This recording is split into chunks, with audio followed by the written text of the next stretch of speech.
चाह रहा हूँ कि अगर वो इतना ही बड़ा दहशत गर्द था तो वो इधर गली महलों में इस लाहौर शहर में फिरता रहा है। कब से फिर रहा है? वो जो गाड़ी जो दाइश के इस्तेमाल में ये बता रहे हैं वो इधर खड़ी रही है पूरा साल। इस गराज नहीं है इधर इनके घर में, ये बाहर खड़ी होती थी। ये सोए हुए हैं, इन्हें नहीं पता था कि ये गाड़ी है। ये उधर साहिवाल पहुंची है तो इन्हें पता चला है। वो बंदा इधर बिजनेसमैन है। आप हफीज सेंटर जाएं, उधर से आप पता करें। वो इसका काम करता था कंप्यूटर लैपटॉप का, कैंची की जो कंप्यूटर मार्केट है उसमें उसका नाम है एक।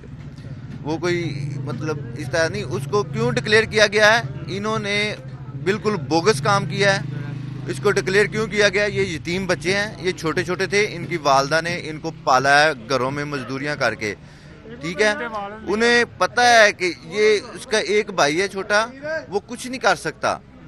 और अगर हम कहेंगे हमें साबी बेगना मार दी है तो ये हमारे ऊपर आएगी। वो इस चीज़ को कवर कर रहे हैं। और हुकूमत की तरफ से कोई भी किसी ने भी दिलासा नहीं दिया। ये अभी तक कह रहे हैं हम आपके साथ हैं, हम आपको इंसाफ दिलाएंगे। ये इंसाफ के लिए पूरी उम्मीद है कि हुकूमत को, लेकिन हुकूमत हमें इंसाफ नहीं देगी।